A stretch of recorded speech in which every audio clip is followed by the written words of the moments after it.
টুকি, আমার ভীষণ খিদে পেয়েছে, আমাকে কিছু খেতে দে না বোন। রকি, তোর খিদে পেয়েছে? মা তো খাবার আনতে গেছে, তুই একটু দেরি কর না ভাই। না, আমার অনেক খিদে পেয়েছে, তাই আমি মা ফিরে আসা পর্যন্ত অপেক্ষা করতে পারবো না। এরপর টুকি ঘরে খাবার খোঁজে, কিন্তু কোনো খাবারই পায় না। রকি, আমি তো ঘরে কোনো খাবার পেলাম না, তুই ঘরে থাক, আমি তোতা আঙ্কেলের কাছ থেকে কোনো খাবার পাই কিনা দেখছি।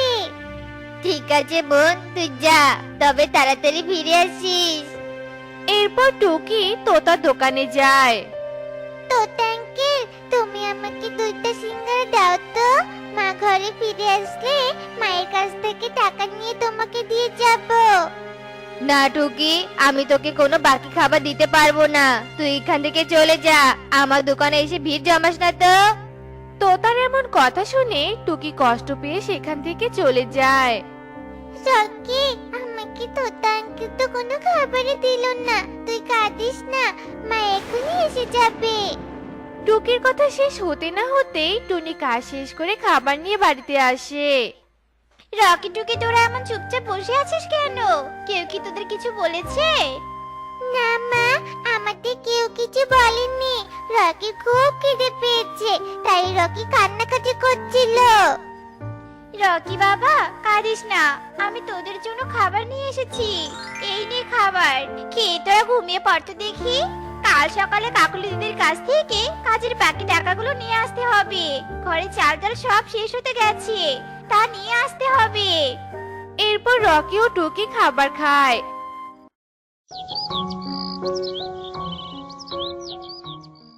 কি টুনি, আজ এত সকালে কাজে এসেছিস যে? আসলে কাকুলি দিদি, আমার ঘরে কোনো খাবারই নেই, তাই আমি এই মাসের বাকি 9,000 টাকা নিতে এসেছি।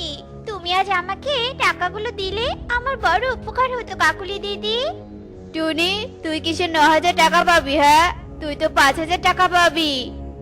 এ কি বলছো কালু দাদা, আমি তোমাদের বাড়ি সব কাজ করে দিই, আর তোমরা আমাকে সঠিক মূল্য দিবে না? 9,000 টাকার জায়গায় 5,000 টাকা দিতে চাইছো? এই টাকা দিয়ে তো আগের মাসের বাকি টাকা শোধ করতেই সব টাকা শেষ হয়ে যাবে, তাহলে আমি বাজার করব কি দিয়ে কালু দাদা? তা আমি কি জানি, আমরা তোকে 5,000 টাকাই দিব। না কালু দাদা, আমি 5,000 টাকা নিতে পারবো না। না নিতে পারবি, তাই এখান থেকে তাড়াতাড়ি চলে যা বলছি। ঠিক আছে কালু দাদা, আমি এখান থেকে চলে যাচ্ছি, তোমরা আমাকে কিভাবে ঠকাবে আমি কখনো ভাবতে পারিনি। এরপর টুনি মন খারাপ করে কালুর কাছ থেকে টাকা না নিয়েই সেখান থেকে চলে যায় আর অন্য কোথাও কাজ খুঁজতে থাকে। তখন টুনি একটা বড় চুড়ির দোকান দেখতে পায়। ইগল দাদা, এই চুড়িগুলো কত করে গো? এই চুড়ি 1,000 টাকা। চুড়ির এত দাম, 500 টাকা হলে দিন। না না, আমি 500 টাকায় এই চুড়ি বিক্রি করতে পারবো না, চুড়ির একদম 1,000 টাকা, এর কম আমি দিতে পারবো না। চুড়ির এত দাম শুনে কবুতর চুড়ি না নিয়ে সেখান থেকে চলে যায়। চুড়ির এত দাম, 1,000 টাকা? হ্যাঁ, চুড়ি 1,000 টাকা, এর কম হবে না। ইগল দাদা, আমি চুড়ি কিনতে আসিনি, আমি তো একটা কাজ খুঁজতে তোমার দোকানে এসেছি, তুমি কি আমাকে একটা কাজ দিতে পারবে? দয়া করো ইগল দাদা। না না, আমার এখানে কোনো কাজ হবে না, আমি কাউকে কাজ দিতে পারবো না, তুই এখান থেকে ফিরে যা। ইগল টুনিকে কাজ না দেওয়ায় টুনি মনে কষ্ট পেয়ে খালি হাতে ফিরে যায়। মা, তুমি খালি হাতে ফিরে এলে, এখন আমি কি খাবো? মারে, আমি তোদের জন্য কোনো খাবারই আনতে পারলাম না, আমি এমন এক হতভাগী মা। মা, তুমি কেঁদো না, আমাদের খাবার লাগবে না, আমরা পানি খেয়ে ঘুমিয়ে পড়বো।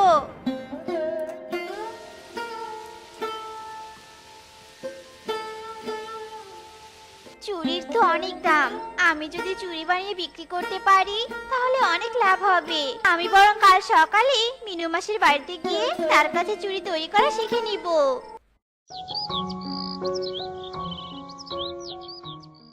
মিনু মাসি, কেমন আছো গো? শরীর স্বাস্থ্য ঠিক আছে তো তোমার?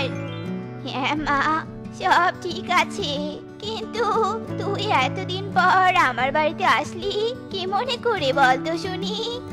এর অতঃপর টুনি মিনু টুনটুনিকে সব কথা খুলে বলে। ও আচ্ছা, এই ব্যাপার। তুই কোনো চিন্তা করিস না রে মা, আমি তোকে চুড়ি কি করে বানাতে হয় তা শিখিয়ে দিব। এরপর মিনু টুনটুনি টুনিকে চুড়ি বানানো শিখিয়ে দেয়, আর টুনি চুড়ি বানিয়ে বনে বনে বিক্রি করে বেড়ায়। চুড়ি নিয়ে যাও, চুড়ি, রং বেরঙের চুড়ি। এসো এসো দাদারা দিদিরা, নিয়ে যাও নিয়ে যাও। এই টুনি, আমাকে চুড়ি দে তো, আমার বউ চুড়ি পরতে অনেক ভালোবাসে। এই নাও তোতা দাদা। এরপর তোতা টুনির কাছ থেকে চুড়ি নিয়ে টাকা দিয়ে যায়, আর টুনি এভাবেই সারাদিন বনে বনে চুড়ি বিক্রি করে, আর চুড়ি বিক্রি করে সুন্দর একটা ঘর বানায়। আর সেই ঘর দেখে কালু কাকলি হিংসা করতে থাকে। কালু দেখেছো, ওই শয়তান টুনি আমাদের বাড়িতে কাজ করে কোনো মতো সংসার চালাতো, আর সে কিনা চুড়ি বিক্রি করে এত সুন্দর একটা বাড়ি বানালো। হ্যাঁ গিন্নি, তাই তো দেখছি। এই টুনি তো চুড়ি বিক্রি করে এই বনে সব থেকে ধনী পাখি হয়ে যাবে, আর আমাদের তা বসে বসে দেখতে হবে। না না, এটা কিছুতেই হতে দেয়া যাবে না। এ বনে শুধু আমরাই ধনী পাখি হয়ে থাকবো, আর কেউ ধনী পাখি হতে পারবে না। কিন্তু তুমি কি করবে কালু? আমার মাথায় তো কোনো বুদ্ধি আসছে না। তুমি কি কোনো উপায় খুঁজে পেয়েছো? হ্যাঁ গিন্নি, আমি উপায় খুঁজে পেয়েছি।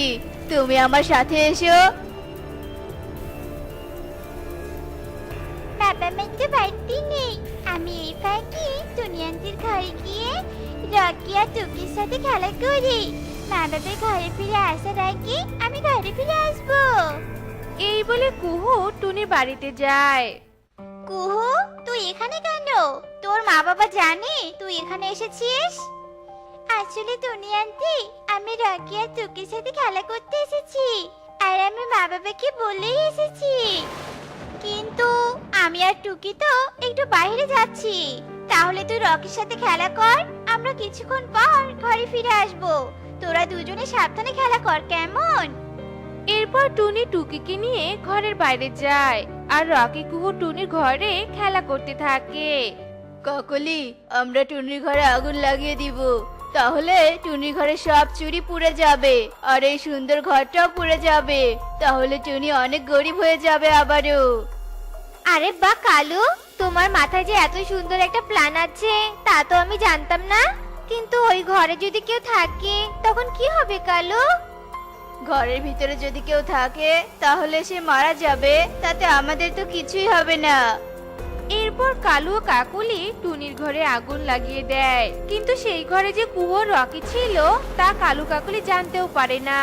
আর কালু কাকুলি সেখান থেকে তাড়াতাড়ি চলে যায়, আর টুনি ও টুকি বাড়িতে ফিরে দেখে তাদের ঘরে দাও দাও করে আগুন জ্বলছে। এ কি, আমাদের ঘরে আগুন লাগলো কি করে? ঘরে যে আমার ছেলে রকি ও কাকুলি দিদির মেয়ে কুহু ছিল। কে করলো এত বড় সর্বনাশ আমার? আমার ছেলে মেয়েটা ছাড়া যে আর কেউ নেই। আমার পরিবারটা যে শেষ হয়ে গেল, আমার ঘরটাও যে পুরো শেষ হয়ে গেল। এখন আমার কি হবে সৃষ্টিকর্তা, কি হবে? টুনির এমন কান্নাকাটি শুনে বনে সব পাখিরা ছুটে আসে, আর এসে দেখে টুনির ঘরে দাও দাও করে আগুন জ্বলছে। অন্যদিকে কালু কাকুলি ঘরে গিয়ে কুহুকে খুঁজতে থাকে, কিন্তু কুহুকে কোথাও খুঁজে পায় না। কালু, আমাদের মেয়ে কোথায় গেল? আমি কুহুকে খুঁজে পাচ্ছি না কেন? চলো তো বনে পাখিদের গিয়ে জিজ্ঞেস করি কুহুকে কেউ দেখেছে কিনা। হ্যাঁ কাকুলি, তাই চলো। এরপর কালু ও কাকুলি বনের পাখিদের জিজ্ঞেস করতে থাকে। কবুতর দাদা, তুমি কি আমার মেয়ে কুহুকে দেখেছো? কেন কাকুলি, তুমি জানো না তোমার মেয়ে মারা গেছে? টুনির ঘরে তো তোমার মেয়ে ছিল, আর টুনির ছেলে রকিও তো সেই ঘরে ছিল। দুজনেই আগুনে পুড়ে মারা গেছে। কবুতর দাদা, তুমি এসব কি বলছো?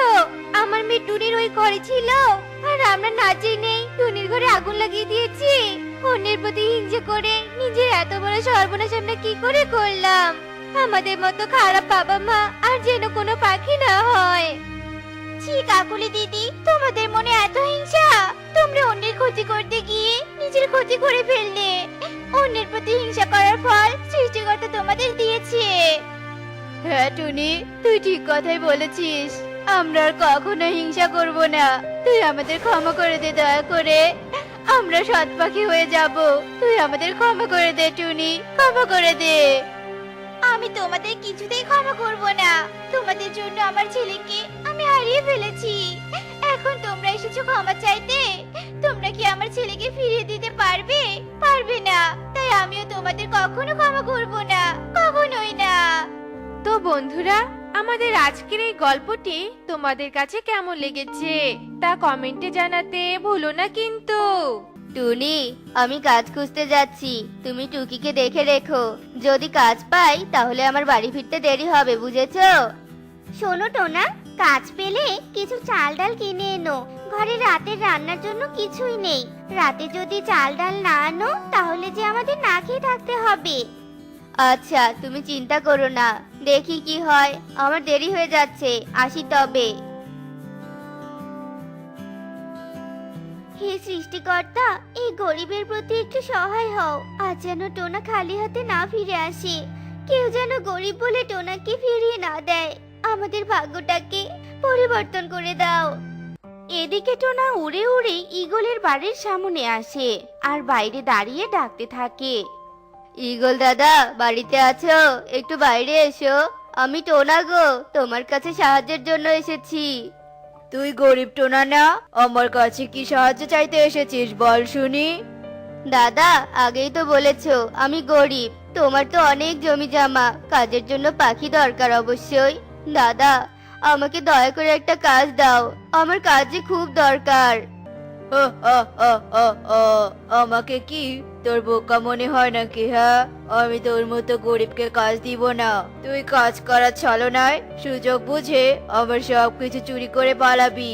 কি মনে করেছিস কি আমি তোদের মতো গরিবদের পরিকল্পনা বুঝি না নাকি? না, এখান থেকে চলে যা বলছি। না না দাদা, আমি সবার মতো নই। আমাকে বিশ্বাস করো দাদা, আমি সৎভাবে কাজ করব। তোমার কোনো কিছুর ক্ষতি হতে দিব না। দয়া করো দাদা, তোমার পায়ে পড়ি, একটা ছোট কাজ দাও। দূর হ আমার চোখের সামন থেকে। আমাকে স্পর্শ করবি না। তুই চলে না গেলে আমি কিন্তু পাখিদের ডাকতে বাধ্য হব।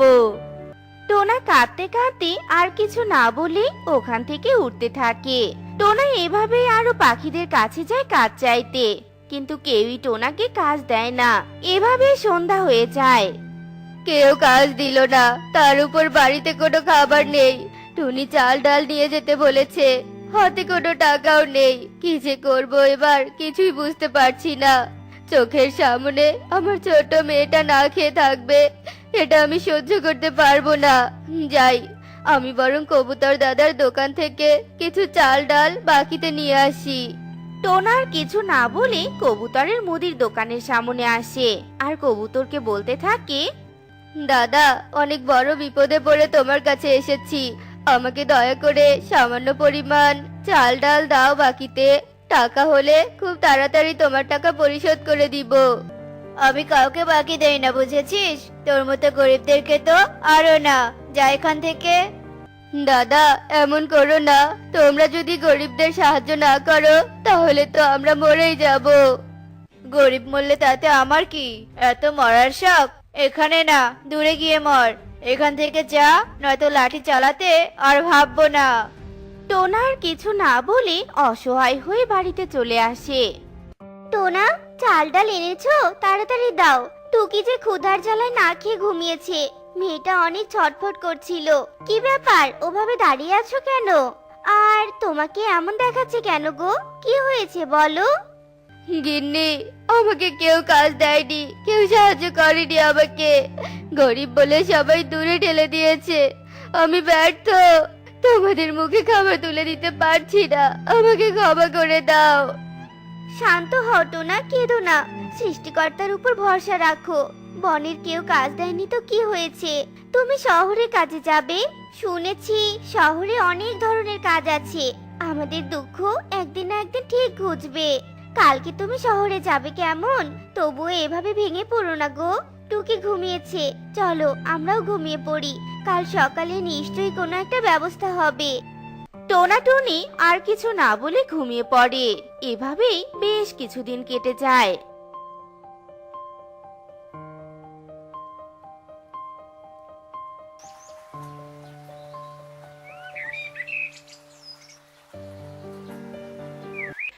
শহরে গিয়ে একটা কাজ করে আর এভাবেই কোনো রকমে তার সংসার চলে। একদিন টুনি তার মেয়ে টুকিকে বলতে থাকে, টুকি মা, নদী থেকে এক কলস পানি আনতো, রান্না চাপাবো। মা, আমি ওই কলস তুলতে পারি না, অনেক ভারী। তুমি যাও, নদীতে আমি পারবো না। আচ্ছা ঠিক আছে, আমি যাচ্ছি, তুই বরং উঠানটা একটু ঝাড়ু দে।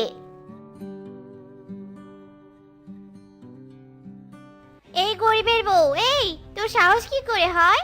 আমাদের আগে নদী থেকে পানি নিয়ে আয়, আমরা আগে পানি নিব, তারপর নিবি তুই। সরে যা, সরে দাঁড়া বলছি। তোর ছায়ায় নদীর পানিতে পড়লে তো নদীর পানি অপবিত্র হয়ে যাবে। দিদিরা, কি বলছো এসব? কে বলেছে আমার ছায়া নদীর পানিতে পড়লে অপবিত্র হবে? দিদি শোনো, গরিবদের অবহেলা করতে নেই। আমাকে যে সৃষ্টিকর্তা সৃষ্টি করেছে, তোমাদেরকেও ওই একই সৃষ্টিকর্তা সৃষ্টি করেছে। বেশি ফটর ফটর করবি না, তোর মতো গরিবের মুখে নীতি বাক্য একদম মানায় না। কণিকা যা বলেছে তাই ঠিক। দূরে যা, আগে আমরা পানি নিব। না, আমি সরে যাব না, তোমরা চলে যাও। তোমাদের না পোষালে তোমরা পানি নিও না। তোমাদের মতো ধনী পাখিদের ঢং আমি দেখতে চাই না। কি বললি? আমরা ঢং দেখাচ্ছি?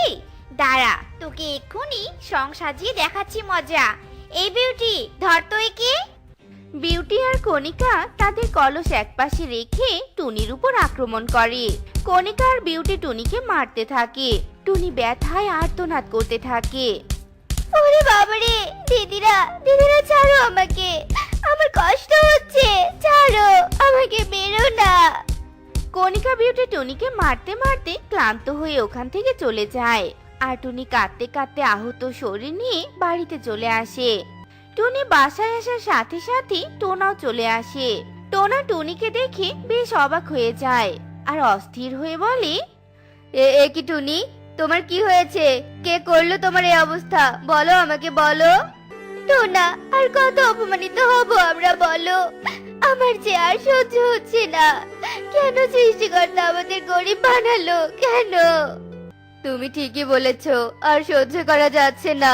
এমন কোনো একটা বুদ্ধি বের করতে হবে যাতে বনের পাখিরা আর আমাদের গরিব বলে অপমান না করে। কিন্তু কি বুদ্ধি বের করব? টোনা, আমার মাথায় একটা বুদ্ধি আছে। আমরা যদি পুরো বনে বলে দেই যে আমরা গুপ্তধন পেয়েছি, এখন আমরা ধনী, তাহলে কেউ আর আমাদের গরিব বলবে না। অন্তত কয়েকটা দিন আমরা বনের পাখিদের অপমান ছাড়া থাকতে পারবো। আরে বাহ টুনি, তুমি তো দারুণ বুদ্ধি দিয়েছো। চলো ঘরে চলো, তোমার বিশ্রাম দরকার। টুকি মা, তোর মায়ের জন্য কিছু খাবার নিয়ে ঘরে আয়। টুনি, তুমি বিশ্রাম নাও, আমি তোমার বুদ্ধির কথাটা পুরো বনে ছড়িয়ে দিয়ে আসি, কেমন? টোনা ঘর থেকে বেরিয়ে উঠতে থাকে। কিছু দূর যেতেই তোতার সাথে টোনার দেখা হয়। তোতা টোনাকে দেখে বলতে থাকে, কে রে গরিব টোনা, তোকে এত হাসি খুশি লাগছে কেন রে? তোর স্ত্রীকে নাকি কণিকা আর বিউটি অনেক মেরেছে, এটা কি তুই শুনিসনি নাকি? শুনেছি দাদা, শুনেছি। তাহলে মন খারাপ না করে এত হাসছিস কেন, হ্যাঁ? আরে দাদা, এখন তো আমার হাসির দিন। এখন তো আমি হাসবই, কারণ আমি যে আর গরিব নেই গো। আমি গুপ্তধন পেয়ে ধনী হয়ে গিয়েছি। হা হা হা। কি গুপ্তধন পেয়েছিস তুই? এ তো বেশ ভালো কথা। আচ্ছা দাদা, আমি তবে আসি। যারা যারা আমাকে গরিব বলে অপমান করেছে তাদের এই কথাটা বলে মুখে ঝামা ঘষে দিয়ে আসি। টোনা উঠতে থাকে। এভাবেই এক এক করে টোনা বনের সকলকে তার মিথ্যে গুপ্তধন পাওয়ার কথাটা বলে দেয়। টোনার মিথ্যে কথা বনের সবাই সত্যি হিসেবে মেনে নেয়। যজ্ঞ, শুনেছিস টোনা নাকি গুপ্তধন পেয়েছে? ওই টোনাকে এবার আমাদের দাবার গুটি বানাতে হবে। একবার যদি ওই গুপ্তধন আমাদের হাতে চলে আসে, তাহলে আমরা দুজনে হয়ে যাব ধনী। আমার খুবই খুশি লাগছে রে।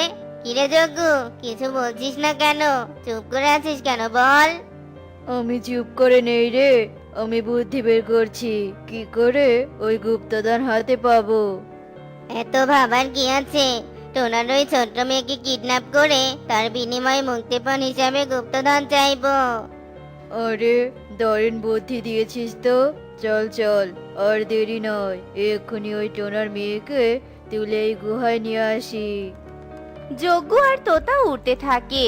যোগ্যতা তাদের বুদ্ধিমতো নদীর পাড় থেকে সকলের চোখ আড়াল করে টুকিকে গুহায় নিয়ে আসে আর রশি দিয়ে বেঁধে রাখে। এদিকে টোনা আর টুনি টুকিকে পুরো বনে অস্থির হয়ে খুঁজতে থাকে।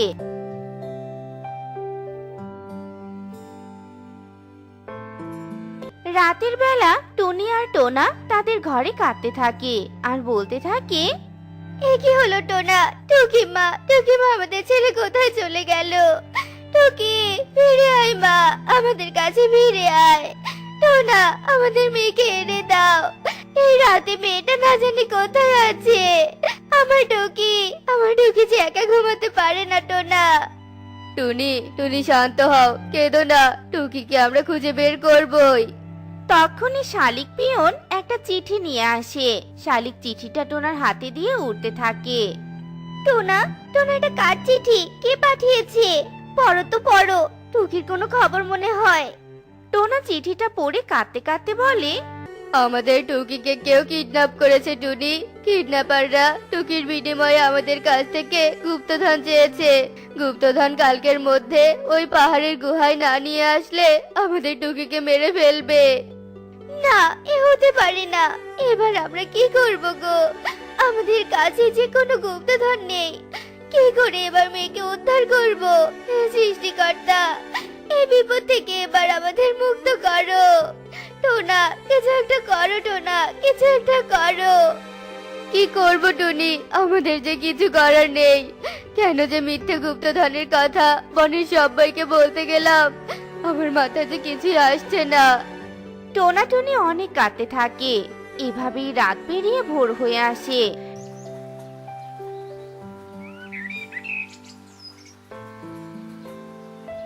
টোনা আর টুনি কিডন্যাপারদের চাওয়া গুপ্তধন নিয়ে যেতে পারে না। এদিকে তোতা আর যজ্ঞ বলতে থাকে, যজ্ঞ, মনে হয় ওরা গুপ্তধন নিয়ে আসবে না, ওরা সোজা পুলিশ নিয়ে আসবে। এর চেয়ে ভালো চল একে মেরে এখান থেকে পালিয়ে যাই। ঠিক বলেছিস, এই টুকিকে বাঁচতে দেয়া যাবে না। এ যদি বেঁচে ফেরে তাহলে পুলিশকে আমাদের নাম বলে দিবে। চল একে মেরে ফেলি। যজ্ঞ আর তোতা টুকিকে গলা টিপে মেরে ফেলে আর ওখান থেকে পালিয়ে যায়। আর এদিকে টোনা আর টুনি কাঁদতেই থাকে। টোনা, আর দেরি করা চলবে না, চলো আমরা ওই গুহায় যাই, নিশ্চয়ই টুকি ওখানেই আছে। টোনা টুনি দেরি না করে ওই গুহায় আসে আর গুহায় এসে দেখে টুকির মৃতদেহ পড়ে আছে। হায় হায়, এ কি হলো? সামান্য একটা মিথ্যের জন্য এত বড় ক্ষতি হলো। টুকি মা, ওঠ মা, তাকা আমাদের দিকে তাকা। টুকি, তোকে ছাড়া কি করে থাকবো রে মা? টুকি মা, এটা কি হয়ে গেল?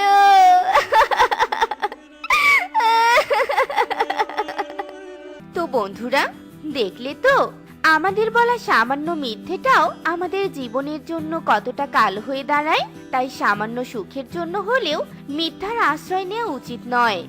আর আজকের এই গল্পটি তোমাদের কাছে কেমন লেগেছে তা কমেন্টে জানাতে ভুলো না কিন্তু।